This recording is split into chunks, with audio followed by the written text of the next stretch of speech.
Teman-teman semuanya, Assalamualaikum warahmatullahi wabarakatuh. Kita kembali di ruangan dialog tidak tega.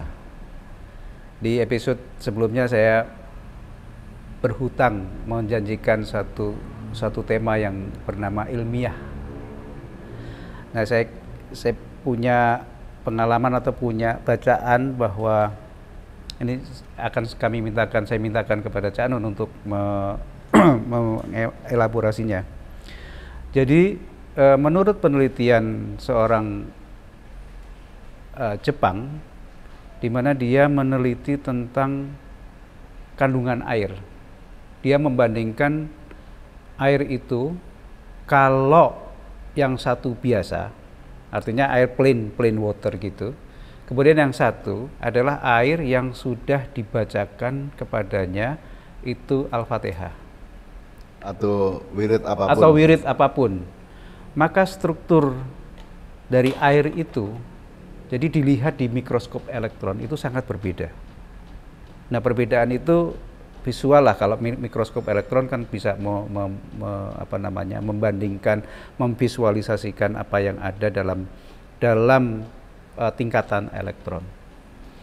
Nah, banyak pengalaman-pengalaman yang saya alami di dunia kedokteran dan dunia perjalanan saya dalam mengupayakan menyembuhkan pasien itu ditemani oleh Cak Nun, dan Cak Nun memberikan sangu atau bekal wirid ataupun Al-Fatihah ataupun bacaan-bacaan apapun juga, termasuk juga doa yang mustajab, doa dari Nabi Yunus dalam perut ikan hiu, la ilaha illa anta subhanaka inni kuntu minadz zalimin.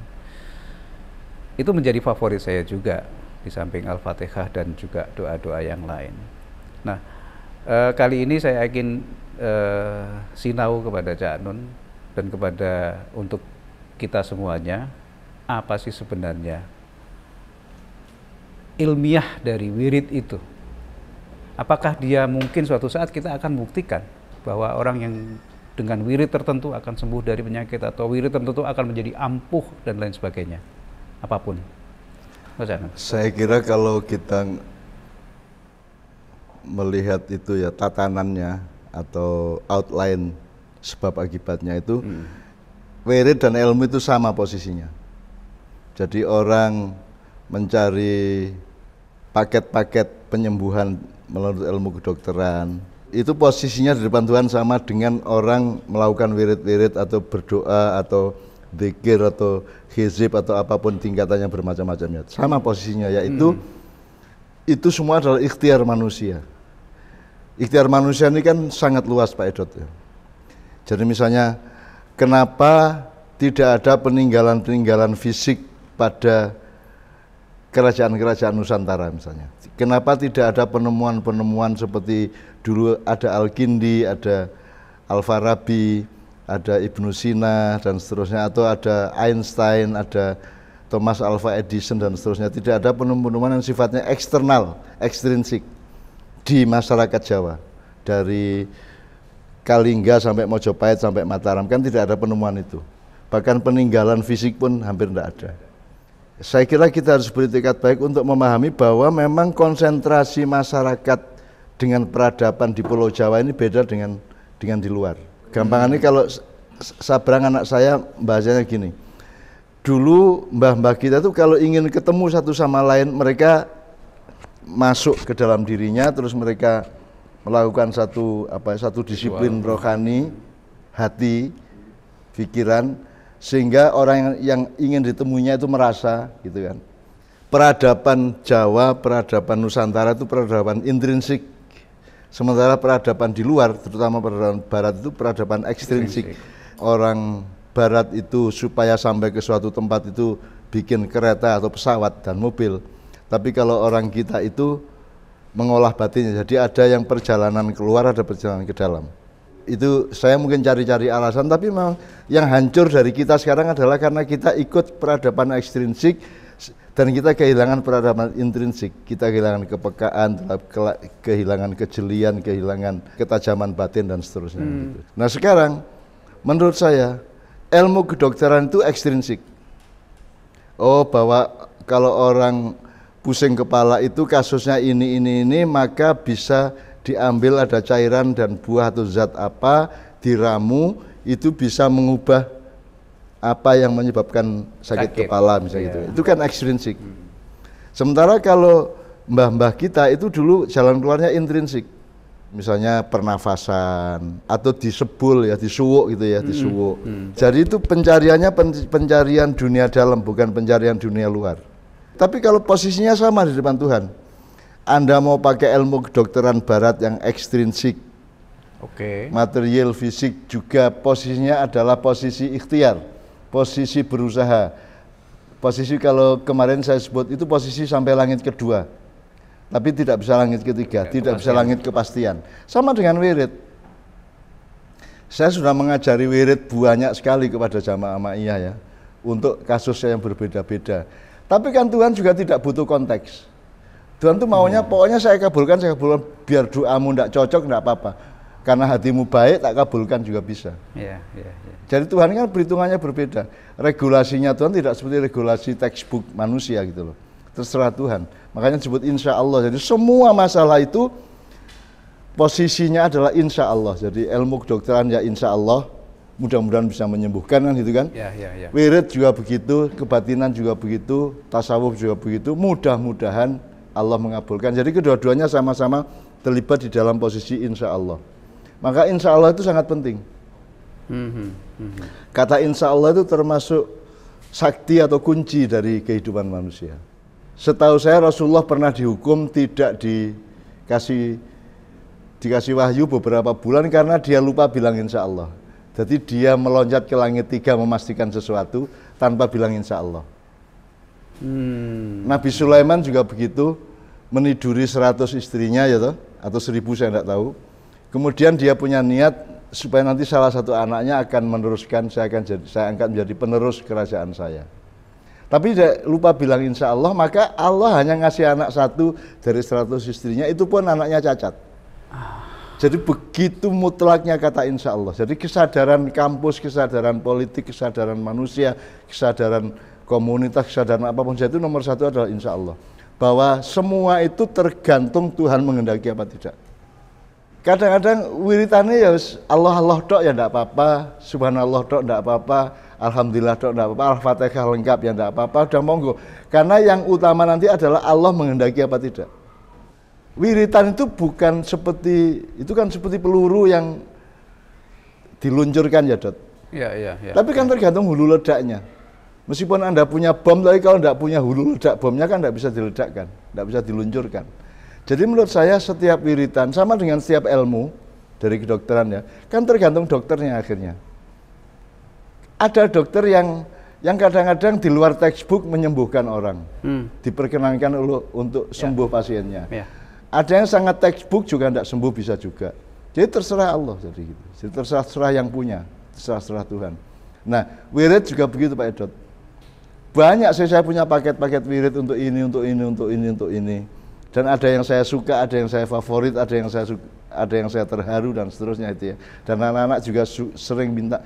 Kan nek coro NO tradisional kan, misalnya saya juga pernah mengalami beberapa hal, terus nanti orang tanya ke saya wiritannya apa. Jadi misalnya perjalanan anak maknya kita sekian mobil sama bis di stop oleh polisi. Terus urusan tidak beres-beres. Begitu saya keluar, polisinya langsung siap dan, gitu kan, siap dan, gitu ya. Terus semua jalan dan tidak ada masalah dengan polisi. Terus semua anak maknya kan tanya sama saya, Cak wiritannya apa? Ya enggak bisa, itu hulu ledaknya bukan pelurunya, ngerti enggak? Bukan rudalnya, tapi hulu ledak rudal itu. Jadi dirimu itu yang penting, yang akan dipegang Allah itu bukan wiritannya tapi dirimu. Kalau engkau orang yang oleh Allah dianggap memenuhi syarat ya dikabulkan. Gitu kan. Kalau tidak memenuhi syaratnya dikabulkan meskipun kamu wiritannya kayak apapun saja. Dan itu banyak contoh Pak Edot soal itu ya, banyak sekali contohnya. Ya kayak ibu saya menyembuhkan orang dengan Lau anzalna hadzal qur'ana ala jabalin la ra'aitahu khasy'an mutasaddian min khasyatillah wa tilkal amthalu nadribuhum lin-nasi yatafakkarun. Itu ibu gini, dengan ibu saya memang alhamdulillah orangnya sangat ikhlas dan suaranya menunjukkan keikhlasan hatinya gitu ya. Terus orangnya sembuh, itu kan bukan karena ibu saya sakti, tapi karena Allah berkenan menyembuhkan, makanya rumusnya insya Allah. Nah dokter juga kalau bisa sering-sering ngomong insya Allah, dah bismillah ini ikhtiar kita maksimal, insya Allah mudah-mudahan Allah menyembuhkan garing ngono toh. Karena posisi hidupnya manusia itu insya Allah itu nomor satu. Bahkan yang namanya Ya'juj Ma'juj, dalam cerita zaman Nabi Zulkarnain itu kan ada kaum yang selalu diteror oleh Ya'juj Ma'juj ini, sehingga kemudian ketika Nabi Zulkarnain datang suatu hari dalam melancongnya itu diminta tolong, kemudian mereka diajak bikin tembok tembaga. Jadi mereka disuruh menggali tembaga terus dipanaskan terus dijadikan tembok untuk supaya Ya'juj Ma'juj tidak bisa masuk. Terus kepala Ya'juj Ma'juj ini komandannya itu kan mereka memang hebat. Bisa menghancurkan tembok ini, tapi mereka bangun pagi temboknya berdiri lagi. Panglimanya Ya'juj Ma'juj mengatakan, besok insya Allah tidak akan bisa kembali lagi, insya Allah. Jadi Ya'juj Ma'juj bilang insya Allah, terus Tuhan mengabulkan kok. Tuhan mengabulkan, itu hancur betul, jadi tidak bisa berdiri lagi. Jadi insya Allah itu kalau kata sehari-hari ya sakti, makanya apa-apa itu insya Allah. Insya Allah gitu. Jadi kalau pasien pulang itu tepuk-tepuk, ya mungkin nggih insya Allah. Tinggal gitu aja. Ya. Supaya Allah itu atmosfering, Allah itu menjadi cuaca utama dalam kehidupan, dalam berhubungan antara dokter dengan pasien. Karena kan dokter tidak ada yang dokter menciptakan dirinya sendiri sebagai bayi, sebagai manusia kan tidak ada kan. Dia kan juga cuma makhluk. Ya. Dokter kan cuma ciptaan. Dia bisa jadi dokter apa tidak, lulus ujian di fakultas atau tidak, itu kan tetap dulu ada yang ngasih dia daya intelek, daya rasio dan seterusnya. Jadi itu kan bukan milik dia. Kembali ke manusianya ya. Iya. Kembali ke manusia. Makanya dokter itu nomor satu harus sadar bahwa dia itu manusia. Ya. Dan kalau manusia berarti, atau gamanya gitu, Dok. Kalau kamu buah, harap tahu kamu itu bagian dari pohon yang ada bunganya, ada rantingnya tadi ya. Kalau pohon berarti ada buminya. Berarti nancep di tanah. Tanah itu tidak sendirian, tanah itu sak bumi ini tanah. Berarti ada kesadaran tanah, ada kesadaran bumi. Nah kalau bumi berarti ada planet-planet, ada tata surya, ada galaksi, kan begitu. Jadi kalau bisa kita ini sebagai dokter, sebagai apapun itu sering-sering keluar rumah di langit lah. Toh Anda tidak bisa ngukur toh. Kita itu hidup di tengah ruangan yang kita nggak tahu.